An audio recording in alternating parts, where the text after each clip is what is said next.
Mami whaura hea te mo whai te ite rano te me no tra te primeret o roa tu mo mama. Te hoai no te mea i tēne ne whai i te hano i te maumana tātoa e whirurito o i tuir atira e ere te moni e me hui hanoa. Tēnei trai e whaafaro mai mātou i ui te oro o te maumama, te oro o te hope a matahiti te aura o noera e te oro o te mauhere. E ria mātou e hare mai e, o rena i he hare hano mai. Aita tāte tata e moni no te ama ua pauro o te maana. E pretine o e te mo mama, te mo hine tāne whai te tine i te mahana? E, nā upiriti tiri nei te taatira a tamato, mana o e te hare nei ahuru, ti apa matai, ti ahuru maono matai ti tēne, tomato hare a mai, trara atua hei whahia ia, ti amatar a mai, mau mea ri, mea, tēnei te hare noa tura tōna tiar a te taatira, te oe tiar a maitai. E ua taatoa ia matu, ia rato, hamani te tai a maitata e nene, ia pa ia paparari, ia mutu. E ia mutu no atu paparari, whahoi mai, ia aura, e na au e imi te ratatai hamani no te tatai a chau e monia. E whea rātou te amu mai no te whai te tera? Te whai te tera a mātou i nei e maha ahuru. E ia hio au me mai maha ahuru i roto i te e whare, wana mai. Ia ia reiru atu, wa ai te aura, wa o tāno. Ni te rā maha ahuru, hare mei raro, toru ahuru ti ahapa, wataru. Me ia wherurira o i te rā e maha ahuru utua whare. E, no te peu e manu ia, e whanau ia, te ie ohipa i nei te apora reini.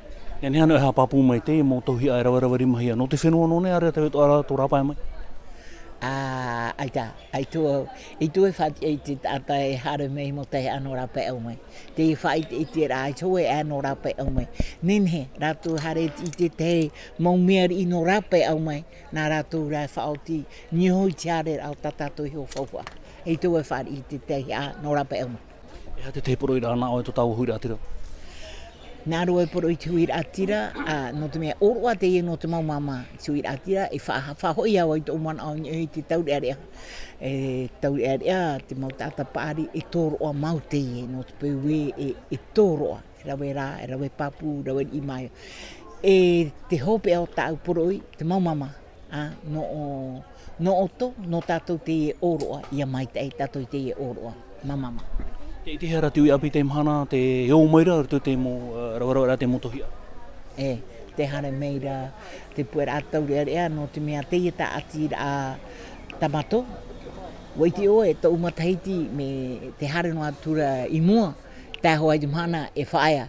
E rā ua o mai rā puera atau rea, puera e hia rātou, no te tauturu mai nā piho, e ua i te wau hoe mahana e mara ai a rātou te ta ati rai a rātou i arawa e whahare i mua.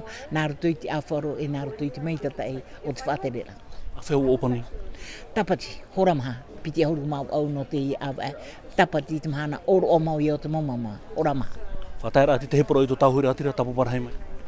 E iarhei me o tō hare me ahio i ama, tō hare me mātai te wei nei te mo ohipa hio i o noa. E ua tanu noa te moni, tia o tō noa te whaatere aita o tō pute moni. Pouvez-vous nous dire plus en détail sur cette exposition? Alors l'exposition, alors c'est pour la fête des mères. Alors toutes ces personnes qui sont ici, ils n'ont pas d'autre salaire que ça. Alors il y a, par exemple, il y a une famille, ça veut dire 40, c'est 40 familles.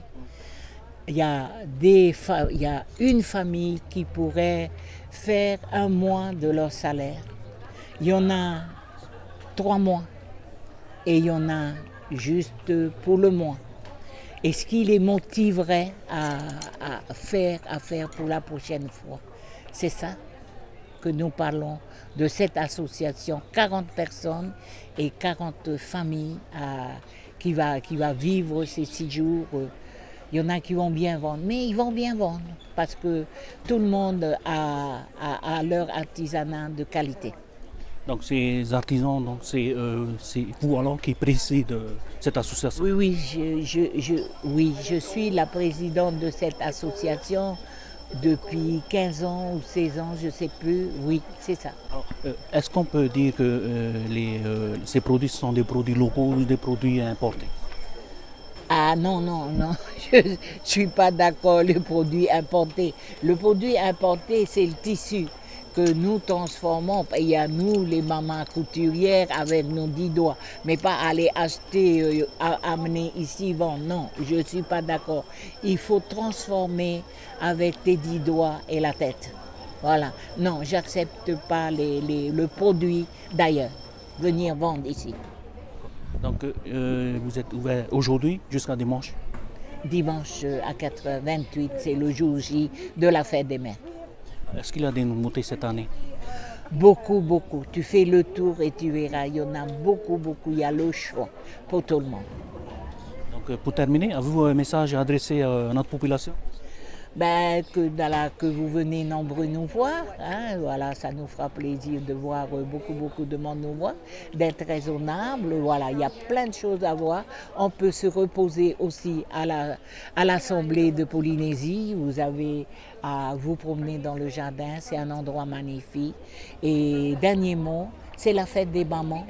Et tous les mamans de Tahiti, Tatopoulou, il y a Mike. Avec un prix intéressant. Ah oui, il y a de tous les prix, il y a des prix intéressants.